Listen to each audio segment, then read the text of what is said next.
शुभ प्रभात। यो सीआईएन को साझा खबर हो। स्नेहा कर्णसँगै गोविन्द खड्काको तपाईलाई स्वागत छ। सामुदायिक रेडियोबाट देशैभरि एकैसाथ प्रसारण भइरहेको साझा खबर CINखबर.com र मोबाइल एप CINबाट पनि सुन्न सकिन्छ। आज 2077 साल पुष 9 गते बिहीबार डिसेम्बर 24 तारिक सन् 2020 नेपाल सम्वत 1141 मार्ग शुक्ल पक्षको दशमी तिथि। साझा खबरमा प्रमुख खबरका शीर्षकहरू। संसद विघटनको विषय संवैधानिक इजलासमा प्रवेश। पार्टीको वैधानिकता विवाद निर्वाचन आयोगमा। प्रधानमन्त्री ओली निर्वाचनतिर। प्रचण्ड नेपाल नयाँ सरकार बनाउनेमा केन्द्रित। संसद विघटनबारे कांग्रेसभित्र फरक मत। देउवा पौडेल बीच विवाद। उखु किसानको आन्दोलन राजनीतिक भुमरीमा। बोलिदिने विपक्ष र सुनिदिने सरकार मौन। भारतले लगानी सहमति दिन ढिलाइ गर्दा 3 दर्जनभन्दा बढी क्याम्पसको पुनर्निर्माण अलपत्र। तराई मधेसमा कोरोनाको कहरसँगै शीतलहर। इजरायलमा संसद विघटन। 2 वर्षभित्र चौथो पटक चुनाव हुँदै दक्षिण कोरियामा कोरोना भाइरसको तेस्रो चरणको लहर सुरु। र बी डिभिजन लिग फागुनमा हुने। नेपाली राष्ट्रिय क्रिकेट टिमका 3 जना खेलाडीले T10 लिग खेल्न पाउने।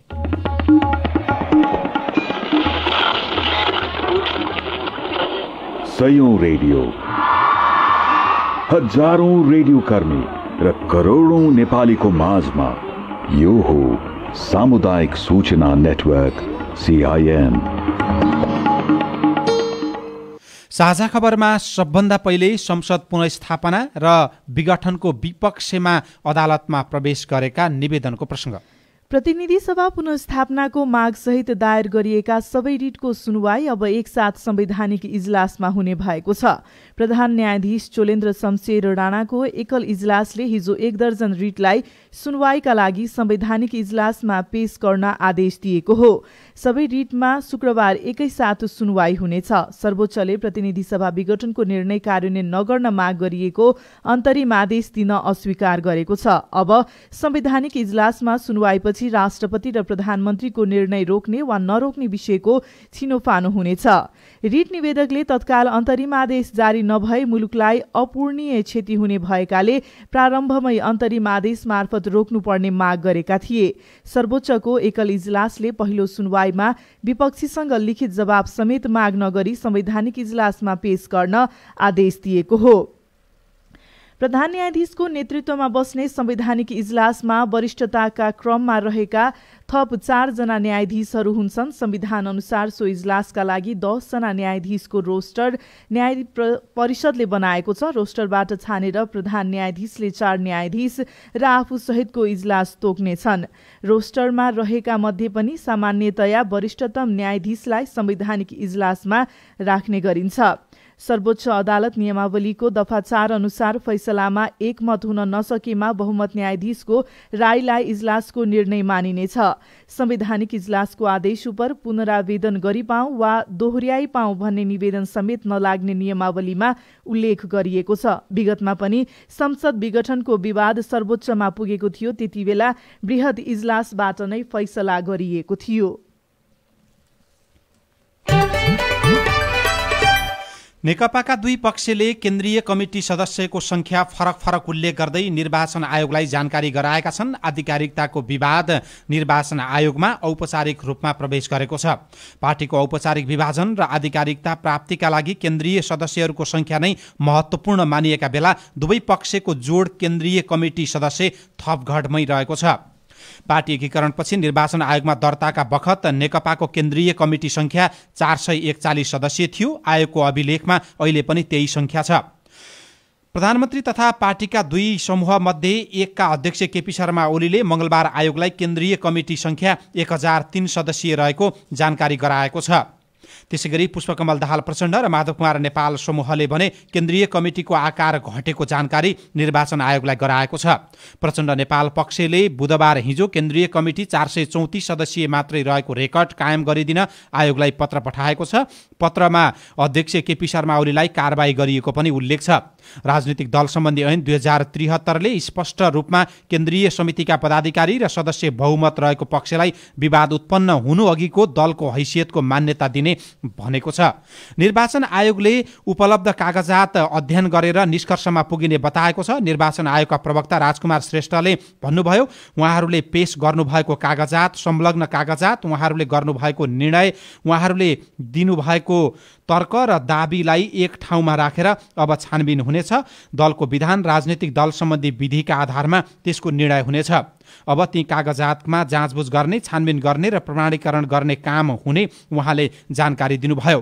निर्वाचन आयोगले कुन आधारमा निक्रियोल गर्छ र यसअघिको नजिर के छ, हामीले पूर्व प्रमुख निर्वाचन आयुक्त नीलकण्ठ उप्रेतीलाई सोधेका छौँ। होइन, विधान पनि हुन्छ, विधान एकदमै हुन्छ, नियमावली विधान, उनीहरूको विधान त हेरिन्छ नि, विधानमा यस्तो थियो तिमीले यसरी किन कसरी बनाऊ भन्छ, विधान एकदमै हेर्छ, हेर्नुपर्छ। उप्रेतीले थप प्रक्रियामा निर्वाचन आयोगले लामो समय लाउने र 45 दिनसम्म त्यसको निर्णय आइसक्ने बताउनुभयो। दलको विधान या निर्वाचन आयोगमा दल सम्बन्धी व्यवस्था केलाई प्रमुख आधार मानिन्छ भन्ने सिआइएनको प्रश्नमा उहाँले भन्नुभयो, निर्वाचन आयोगमा परेका निवेदनहरू, दुवैतर्फका निवेदनहरू केलाएर, दुवैतर्फका निवेदनहरूमा रहेका सदस्य र पदाधिकारीहरू केलाएर निर्वाचन आयोगमा भएको दस्तावेजमा भएकासँग भिडाएर हेर्ने कुरा आउँछ र त्यसलाई हेर्दै गर्दा जुन पक्षमा बहुमत छ त्यो पक्षलाई त्यो साबिकको पार्टी आधिकारिक मानेर साबिकको पार्टी दलको चुनाव चिन्ह, झण्डा र यावत कुरा चाहिँ जति पार्टीको जे छ त्यो सबै कुरा त्यसलाई पाउनी गरेर निर्णय गरिदिन्छ र अर्कोलाई चाहिँ नयाँ पार्टीको नाम दिएर नयाँ उपलब्ध हुन्छ र त्यो पनि पार्टीको रूपमा दर्ता हुन सक्छ।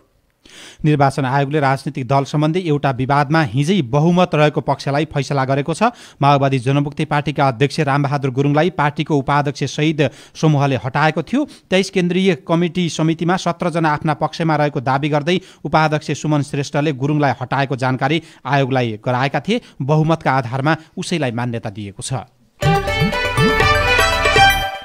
सत्तारूढ नेकपाको विवाद निर्वाचन आयोग र सर्वोच्च अदालतमा पुगेपछि तत्कालका लागि यी दुवै पक्ष पर्ख र हेरको अवस्थामा छन्। दलको वैधानिकता सम्बन्धी विवाद आयोग र प्रधानमन्त्री केपी शर्मा ओलीले गर्नुभएको असंवैधानिक प्रतिनिधि सभा विघटनपछि देखिएको अन्योलको निरूपण अदालतले गर्नेछ।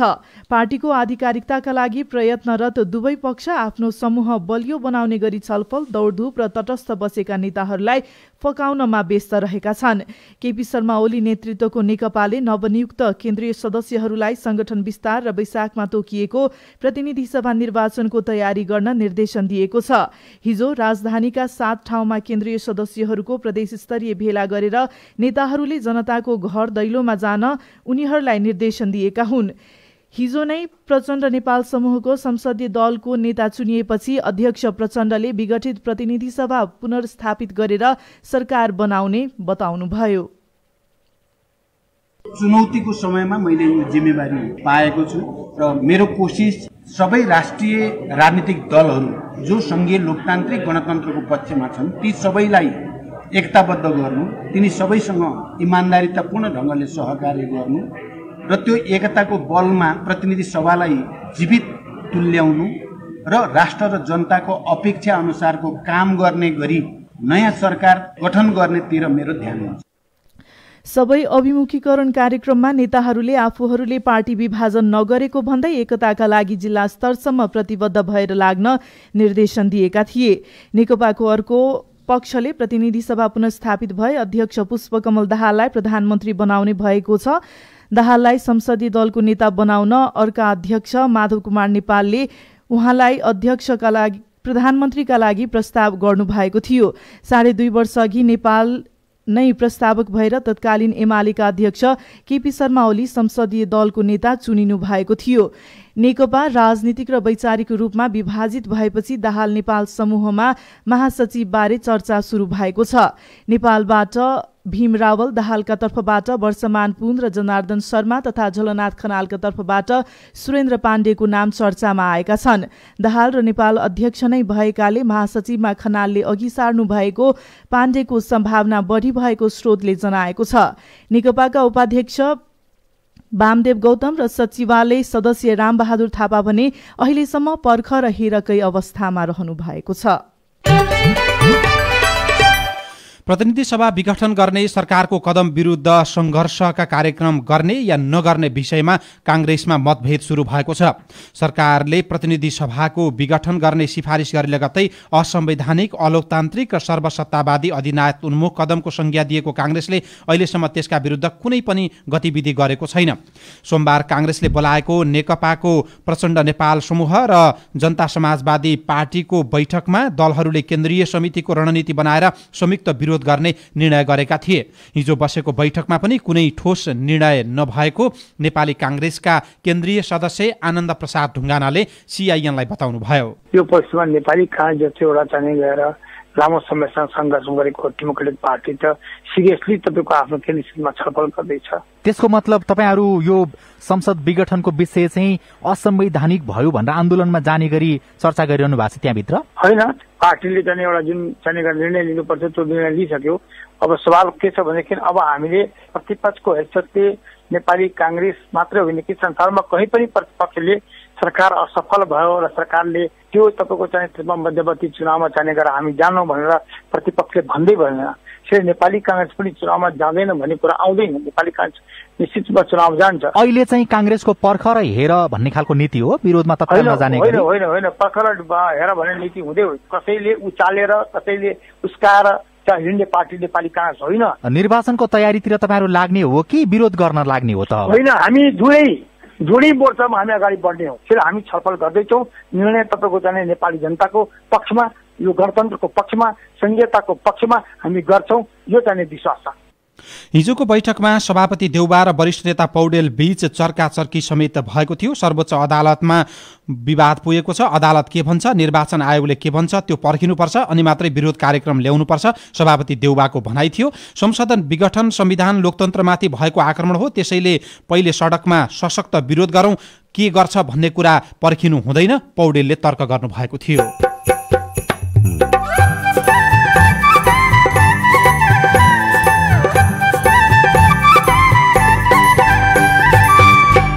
सामुदायिक सूचना नेटवर्क सीआईएन मार्फत देशभरि प्रसारण भइरहेको साझा खबरमा घर दैलोको सरकारसँग सेवा र सुविधा खोज्दै नागरिक, पोल र तारको समेत व्यवस्था नभएको हुँदा यस सम्बन्धी गाउँपालिकाले के गर्ने निर्णय गरेको छ? पत्रिका छ, त्यो एउटा पोल लिएर आफ्नो गाडीमा नसक्नेहरूले कुनै घरमा पुगाइदिन सक्छ। मुख्यमन्त्री विरुद्ध अविश्वासका प्रस्ताव आए, प्रदेश सभा पनि भङ्ग गरिदिने प्रधानमन्त्रीको संकेत। भारतले लगानी सहमति दिन ढिलाइ गर्दा 3 दर्जन भन्दा बढी क्याम्पसको पुनर्निर्माण अलपत्र। उखु किसानको आन्दोलन राजनीतिक भुमरीमा लगायतका खबर बाँकी छन्। सीआईएनको साझा खबर सुन्दै गर्नुहोला। ओहो सर नमस्ते, विद्यालय खोल्नु भएछ, खुसी लाग्यो। तर यस्तो कोरोनाको प्रकोपको समयमा सञ्चालन गर्नु अघि, सञ्चालन भइरहेको समयमा र सञ्चालनपछि बालबालिकाको सिकाइलाई निरन्तरता दिन स्वास्थ्य सुरक्षा सम्बन्धी महत्त्वपूर्ण काम गर्नुपर्छ। त्यो गर्नुभएको छ त? सबै पक्षसँग समन्वय गरेर सरकारले तयार पारेको विद्यालय सञ्चालन सम्बन्धी कार्यढाँचा 2077 अनुसार योजना बनाएकै छौँ। अब सबैको पहुँच हुने गरी हात धुने साबुन पानीको व्यवस्था पनि मिलाएका छौँ। अब बाल मैत्री, अपाङ्ग मैत्री, लैङ्गिक मैत्री शौचालयको पनि छुट्टी व्यवस्था मिलाएका छौँ। अब ज्वरो नाप्ने सहितको स्वास्थ्य सहायता कक्षको व्यवस्था पनि छ।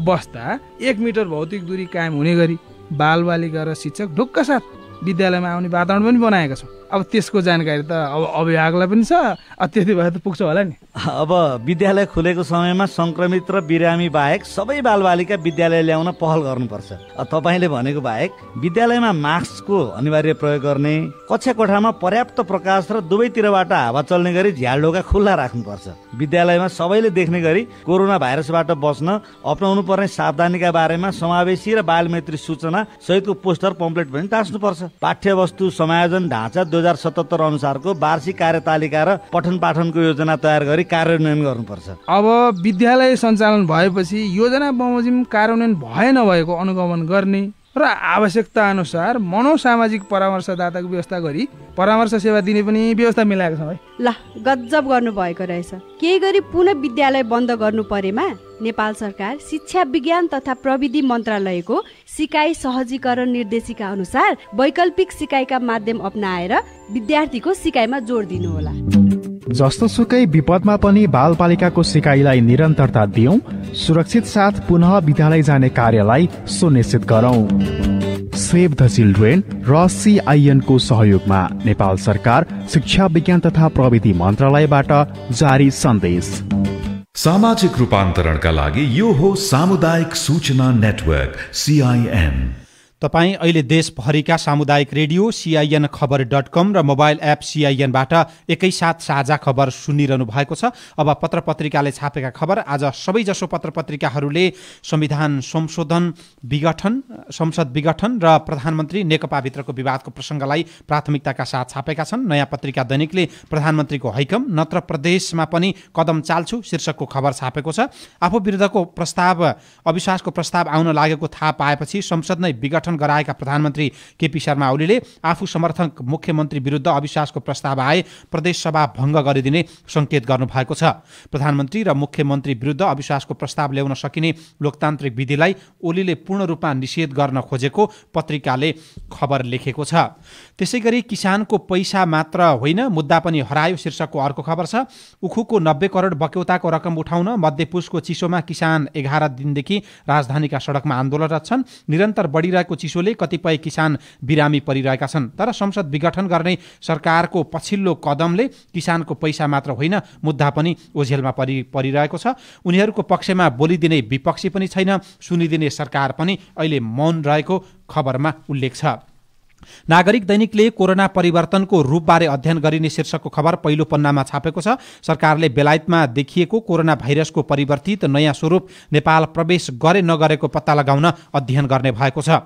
स्वास्थ्य तथा जनसङ्ख्या मन्त्री भानुभक्त ढकालको उपस्थितिमा हिजो बसेको इन्सिडेन्ट कमान्ड सिस्टमको बैठकले भाइरसको नयाँ स्वरूप नेपालमा भए नभएको अध्ययन गर्ने निर्णय गरेको पत्रिकाले लेखेको छ। राजधानी दैनिकमा 50 अर्बको खातामा 15.5 अर्ब रुपैयाँ जुट्यो शीर्षकमा खबर लेखिएको छ। कोरोना महामारीबाट अति प्रभावित क्षेत्रका श्रमिक तथा कर्मचारीको पारिश्रमिक भुक्तानी एवं व्यवसाय सञ्चालन निरन्तरताका लागि सहुलियतपूर्ण कर्जा उपलब्ध गराउन सरकारले स्थापना गरेको व्यावसायिक निरन्तरता कर्जा शोध भर्ना खातामा धमाधम रकम जम्मा हुन थालेको छ। 50 अर्ब रुपैयाँको व्यावसायिक निरन्तरता कर्जा शोध भर्ना खातामा अहिलेसम्म 15 अर्ब 50 करोड रुपैयाँ जुटिसकेको छ। वीरमा पुगेका बिरामीको गुनासो हामीलाई झुलाउँछन् वास्तै गर्दैनन् शीर्षकमा खबर लेखिएको छ। देशकै जेठो सरकारी अस्पताल चिकित्सा विज्ञान राष्ट्रिय प्रतिष्ठान अन्तर्गत रहेको वीर अस्पतालमा बिहानै पुग्दा कोही बिरामी चिकित्सकको पर्खाइमा रहन्छन् भने कोही रिपोर्टको पर्खाइमा। ओपीडी टिकट लिएर बिरामीका आफन्तहरू बसिरहेका हुन्छन्। बिरामीका आफन्तले काने खुसी गर्दै भनिरहन्छन् खोइ डाक्टर पनि आएका छैनन्, यहाँ त पैसा पनि धेरै लिँदो रहेछ PCR टेस्ट गरेको, रगत चाहिएको रगत पनि पाइँदो रहेनछ, कसरी खोज्ने। सरकारले बिरामीलाई सहज र सरल तरिकाले सेवा प्रवाह गर्ने भन्दै आए पनि कार्यान्वयनमा आउन सकेको छैन। स्वास्थ्य मन्त्रालयका अधिकारीहरूले भने सरकारी अस्पतालहरूले गुणस्तर सुधार गर्न आवश्यक रहेको बताउँदै आएका छन्। पुसको दोस्रो हप्ता लागिसक्दा पनि हिमाली क्षेत्रमा हिमपात र तराई क्षेत्रका जिल्लाहरूमा शीतलहर सुरु भएको छ। कोरोना महामारीका बीच शीतलहरले ज्येष्ठ नागरिक र बालबालिका बढी गम्भीर स्वास्थ्य समस्यामा आउन सक्ने चिकित्सकहरूले बताएका छन्। धनुषाका अमित शाहको घरमा 8 जनाको परिवार छ। फुसको छानो सहितको थुप्रोमा बसिरहनुभएका अमितलाई यस वर्ष विगतभन्दा दोब्बर पीर परेको उहाँले CIN-लाई गुनासो सुनाउनु भएको छ। गत वर्षको तुलनामा यस वर्ष शीतलहर छिट्टै सुरु भएको छ। पोहोर साल तराई मधेसमा खासै चिसो थिएन जसले गर्दा मानिसहरूको मृत्यु कम भएको थियो। यस वर्ष कोरोनाले नछोड्दै शीतलहर सुरु भएपछि जटिल समस्या आउन सक्ने चिकित्सकहरूले बताएका छन्। शीतलहरका कारण तराई मधेसमा वर्षेनी 60 देखि 70-80 जनाको कठ्याङ्ग्रिएर मृत्यु हुने गरेको प्रदेश सरकारको तथ्याङ्क छ। यो तथ्याङ्क र अहिलेको अवस्थालाई हेरेर प्रदेश सरकारले शीतलहरबाट नागरिकलाई जोगाउन के गरिरहेको छ प्रदेश सरकारका प्रवक्ता मन्त्री ज्ञानेन्द्र यादवलाई हामीले सोधेका छौँ। डाटाहरू कलेक्सन गर्ने र डाटा कलेक्सन गरिसकेपछि ती गरिब परिवारहरूलाई, लक्षित वर्गहरूलाई चाहिँ न्यानो लुगाहरू चाहिँ वितरण गर्ने भने हाम्रो त्यो छ। र त्यसका लागि प्रदेश सरकारले के गर्ने, स्थानीय सरकारले के गर्ने र त्यहाँ विपदमा काम गर्ने सङ्घ संस्थाहरूको अवस्था के छ, उनीहरूसँगको अहिले चाहिँ स्टोरमा कति सामग्रीहरू छन्, त्यो सबै कुराहरूको डाटा लिएर वन डोर पोलिसीबाट गर्ने। अब सङ्घ संस्थाले पनि गर्न सक्छ, वितरण गर्न सक्छ। स्थानीय तहको चाहिँ त्यो समन्वयमा वितरण गर्ने कामहरू हामी गर्यौँ, जसले के हुन्छ लक्षित वर्गले चाहिँ त्यहाँ राहत पाउँछ। शीतलहरका कारण तराई मधेसका जिल्लाहरूमा अहिलेसम्म 6 जनाको मृत्यु भइसकेको छ। साझा खबरमा अब विदेशका खबर। इजरायलका प्रधानमन्त्री बेन्जामिन नेतन्याहुको सत्तारूढ गठबन्धन सरकारले संसद विघटन गरेको छ। संसद भङ्ग भएपछि इजरायलमा 2 वर्षभित्र चौथो पटक चुनाव हुने भएको छ। दक्षिण कोरियामा जन्मदरमा कमी आएको छ। दक्षिण कोरियामा गत वर्षको तुलनामा यस वर्ष जन्मदरमा कमी आएको त्यहाँका स्वास्थ्य क्षेत्रका अधिकारीहरूलाई उद्धृत गर्दै अन्तर्राष्ट्रिय सञ्चार माध्यमहरूले लेखेका छन्। र दक्षिण कोरियामा कोरोना भाइरसको तेस्रो चरणको लहर सुरु भएको छ।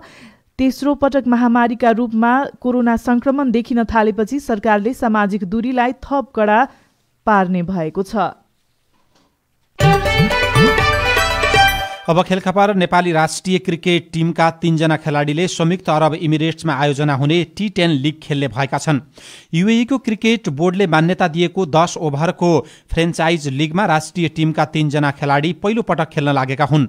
हिजो भएको ड्राफ्ट अनुसार राष्ट्रिय क्रिकेट टिमका तीव्र बलर द्वय सोमपाल कामी र करण केसी तथा अलराउन्डर कुशल मल्ललाई T10 का टिमले अनुबन्ध गरेको राष्ट्रिय खेलकुद परिषदले जानकारी दिएको छ।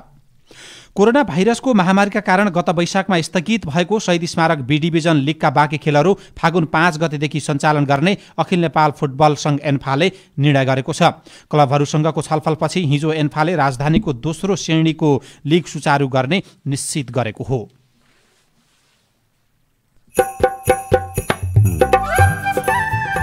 नागरिकका सवालमा जिम्मेवार निकायको जवाब सहितको प्रश्नोत्तर श्रृङ्खला, अरू खबर र कार्टुन पनि बाँकी नै छ। सीआईएनको साझा खबर सुन्दै गर्नुहोला। नमस्कार। कति राम्रो चिटिक्क परेको घर बनाउनु भएको। घरको पुनर्निर्माण त सम्पन्न गराउनु भएछ है काका? सक्यो नानी। सरकारले भूकम्प पीडितहरूलाई सुरक्षित घर बनाउन दिएको अवसरको सदुपयोग त गर्नु पर्यो नि। घरको अन्तिम निरीक्षण गराउनु भयो त? मैले त तेस्रो किस्ता नि लिइसके त नानी। के फेरि निरीक्षण गराउनु पर्छ र? तेस्रो किस्ता लिइसकेपछि पनि घरको पुनर्निर्माण सम्पन्न गरेपछि पहिले जस्तै प्राविधिक बोलाई घरको अन्तिम प्राविधिक निरीक्षण गराउनु पर्छ नि काका। प्राविधिकले निरीक्षण गरेर ठिक छ भनेपछि आफ्नो वडा कार्यालयमा सम्पर्क राखी निर्माण सम्पन्न प्रमाणपत्र समेत लिनुपर्छ। यी सबै गरेपछि मात्र पुनर्निर्माणको प्रक्रिया पूरा हुन्छ नि।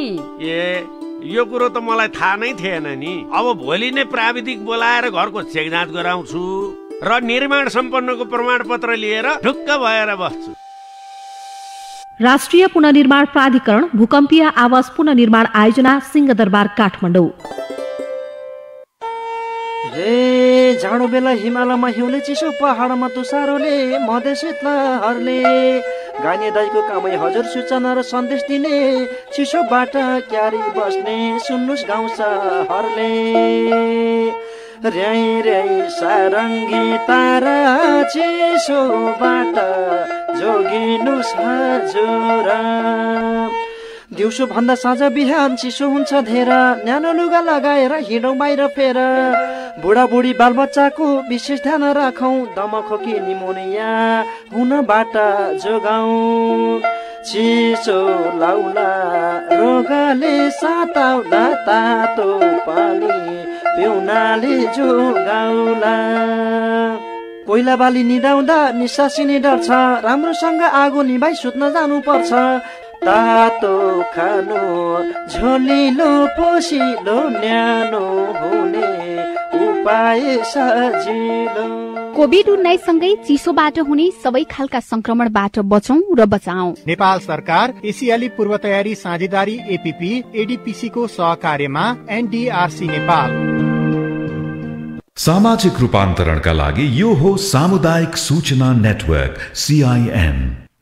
साझा खबरमा अब प्रश्नोत्तर श्रृङ्खला प्रस्तुत गर्दै हुनुहुन्छ सोभिता रिसाल। म बाजुरा जिल्ला जगन्नाथ गाउँपालिका वडा नम्बर 5 बाट जनकबुढा बोल्दैछु। हाम्रो भुका खोला लघु जलविद्युत आयोजनाबाट बत्ती बालेको करिब 4 वर्ष बितिसक्दा पनि हामी छरिएर रहेका करिब 40-45 घर दूरीलाई अहिलेसम्म मेन लाइनमा चाहिने पोल र तारको समेत व्यवस्था नभएको हुँदा यस सम्बन्धी गाउँपालिकाले के गर्ने निर्णय गरेको छ? तपाईको गुनासो हामीले जगन्नाथ गाउँपालिकाका अध्यक्ष कालीबहादुर शाहीलाई सुनाएका थियौं। मेरो पनि 5 नम्बरमा घर हो। त्यो कत्रो शरमको सिनाले बत्ती बालिया छ। त्यो एउटा पोल लिएर आफ्नो गाड्न नसक्नेहरूले कुनै घरमा पुगाइदिन सक्छ भन्नाले उहाँहरूको गाउँमा पोल गाड्न सहयोग गाउँपालिकाले गर्दैन, उहाँहरू आफैले जनश्रम दानद्वारा त्यो काम सम्पन्न गर्नु पर्यो। हो, आफ्नो पोल तार लिएर आफै गाड्ने बत्ती बाल्ने। अनि त्यो पोल उपलब्ध गराइदिने त फेरि पालिकाले नै होला नि त? होइन, पालिकाले त्यहाँ एउटा कम्पनीले ठेक्का लिएको छ, त्यो कम्पनी त्यहाँ छ। अब उहाँहरूले चाहिँ के गर्नु पर्यो त?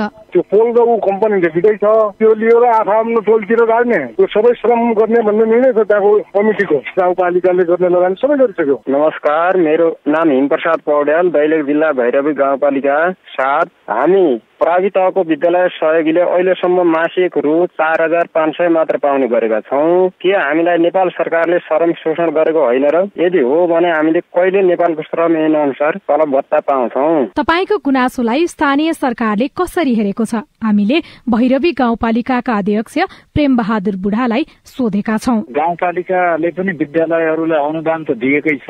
अब त्यो दिएको अनुदान मध्ये हामीले विद्यालयको खातामा अनुदान पठाइदिन्छौँ, तर अब त्यहाँ शिक्षक साथीहरूले या त शिक्षकलाई मात्रै बाँड्नुहुन्छ या कार्यालय सहयोगीलाई पनि दिनुहुन्छ। त्यो कुरा अब हामी बुझौँला। तर यो जो उहाँले कुरा राखिरहनु भएको छ कार्यालय सहयोगीको तलब भत्ता भन्ने कुरो, यो सङ्घ सरकार अथवा केन्द्र सरकारको नीति निर्देशनबाटै बढी चल्ने हुँदाखेरि अब हामीले धेरै यो बारेमा टिका टिप्पणी गर्न उपयुक्त हुँदैन। 44वटा विद्यालय छ, सबै गरेर थोरै भयो यो पारिश्रमिक भनिरहनु भएको छ, तर पनि हामीले उहाँहरूलाई पोसाक भत्ता दिनुपर्छ, केही न केही प्रोत्साहन गर्नुपर्छ भन्ने नीति लिएका छन्। त्यो अनुसार हामी काम अगाडि बढाउँछौँ। म सुदूरपश्चिम प्रदेश डडेलधुरा जिल्ला अमरगढी नगरपालिका वडा नम्बर 8बाट कविन्द्र सिंह ढेराल बोल्दैछु। हाल यस नगरपालिकामा डबल कटिङ भइरहेको डकले सल्लाहगाडी सडक निर्माणको क्रममा हाम्रो गाउँमा खानेपानीको मुहान दबिएको छ अनि सिँचाइको पाइपलाइन नष्ट भएको छ। यसको पुनर्सञ्चालन गर्नका लागि वडा कार्यालय तथा नगरपालिकामा निवेदन दिँदा पनि अहिलेसम्म कुनै सुनवाई भएको छैन। तपाईको प्रश्न हामीले तपाईकै वडा अध्यक्ष नरबहादुर साखीलाई सुनाएका छौँ। हिजो मात्रै उहाँको मिल्छ त्यो के नाप नक्सा गरेर खानेपानी र सिँचाइका पाइपहरू मिल्छ उहाँको दाजु पुष्कर ओझाले मार्फत मिल्छ गइसकेको छ। ढुकालगाउँ गैरलगाउँ सिँचाइ योजनाको 250 मिटर 40 मिल्छ यानेङको पाइप। अनि मिल्छ त्यो गैरलगाउँको माथिल्लो बस्तीको मिल्छ 400 मिटर 25 को पाइप, 450 मिटर पातर खानेपानी र हाम्रो कापडी खानेपानीको पनि 200 मिटर पाइप हामीले हिजो मात्रै गाडी मार्फत खालिसकेको अवस्था छ। तपाई पनि जुनसुकै बेला हाम्रो आइभीआर नम्बर 01 52 60 646 मा फोन गरेर आफ्नो प्रश्न रेकर्ड गराउन सक्नुहुन्छ वा हाम्रो Facebook page community information network CIN मा पनि लेख्न सक्नुहुनेछ। अब केही खबर संक्षेपमा। वैदेशिक व्यापारका क्षेत्रमा नेपालले आयातको 10% मात्रै निर्यात गर्न सफल भएको छ। चालु आर्थिक वर्षको 5 महिनासम्ममा नेपालले 5.25 खर्ब रुपियाँको आयात गरेको छ भने निर्यात भने जम्मा 50 अर्बको मात्रै गरेको छ। प्रतिनिधि सभाका सभामुख अग्निप्रसाद सापकोटाले प्रतिनिधि सभा भङ्ग हुँदा आफू मर्माहत भएको बताउनु भएको छ। संघीय संसदको 7औं अधिवेशनको तयारी भइरहँदा भएको विघटनले अवरोध सृजना गरेको उहाँको भनाइ छ। एसियाली विकास बैंक एडीबीले विमानस्थलको स्तरोन्नतिका लागि $150 मिलियन अर्थात् 17 अर्ब सहुलियत ऋण दिने सहमति गरेको छ। र थानकोट नागढुङ्गा सिस्ने खोला सुरुङ खन्न सुरु गरिएको छ। राजधानी काठमाडौँ उपत्यका जोड्ने मुख्य राजमार्गमा निर्माणाधीन मार्गमा सुरुङ खन्ने काम शिलान्यास भएको 14 महिनापछि सुरु भएको हो। हामी साझा खबरको अन्त्यमा आइपुगेका छौं। सामुदायिक रेडियो प्रसारक संघद्वारा सञ्चालित CIN को बिहान 6 बजेको साझा खबर सक्नु अघि मुख्य खबर फेरि एकपटक। संसद विघटनको विषय संवैधानिक इजलासमा प्रवेश। पार्टीको वैधानिकता विवाद निर्वाचन आयोगमा। प्रधानमन्त्री ओली निर्वाचनतिर, प्रचण्ड नेपाल नयाँ सरकार बनाउनमा केन्द्रित। संसद विघटनबारे कांग्रेसभित्र फरक मत। देउबा पौडेल बीच विवाद। उखु किसानको आन्दोलन राजनीतिक भुमरीमा। बोलिदिने विपक्ष र सुनिदिने सरकार मौन। भारतले लगानी सहमति दिन ढिलाइ गर्दा 3 दर्जन भन्दा बढी क्याम्पसको पुनर्निर्माण अलपत्र। तराई मधेसमा कोरोनाको कहरसँगै शीतलहर। इजरायलमा संसद विघटन 2 वर्षभित्रै चौथो पटक चुनाव हुँदै दक्षिण कोरियामा कोरोना भाइरसको तेस्रो चरणको लहर सुरु र बी डिभिजन लिग फागुनमा आयोजना हुने। साझा खबरको अन्त्यमा पालो आएको छ कार्टुनको। नयाँ पत्रिका दैनिकले पहिलो पन्नामा समाचारका बीचमा छापेको कार्टुन लिएका छौं। कर्नर किक शीर्षकमा यो कार्टुनमा प्रधानमन्त्रीले गरेको संसद विघटन र अब चाल्नुपर्ने अर्को कदमको प्रसङ्गलाई जोडेर व्यङ्ग्य गर्न खोजिएको छ। यहाँ राष्ट्रपतिको फोटो टाँसिएको एउटा लौरो लिएको देखाइएको छ र लौरो लिएर प्रधानमन्त्रीले केही भनेको देखाइएको छ। माथि लेखिएको छ नेकपा आन्दोलनवादी, तल चाहिँ यस्तो लेखेको छ म त आन्दोलनवादी, अब कता प्रहार गरौं। हवस् त, प्राविधिक साथी सुभाष पन्तलाई धन्यवाद। अहिलेलाई गोविन्द खड्का र स्नेहा कर्ण बिदा भयौं। तपाईको आजको दिन शुभ होस्। नमस्कार। यसपछि देशभरिका सामुदायिक रेडियोबाट कार्यक्रम हाम्रो पालिका प्रसारण हुनेछ। सुन्ने प्रयास गर्नुहोला।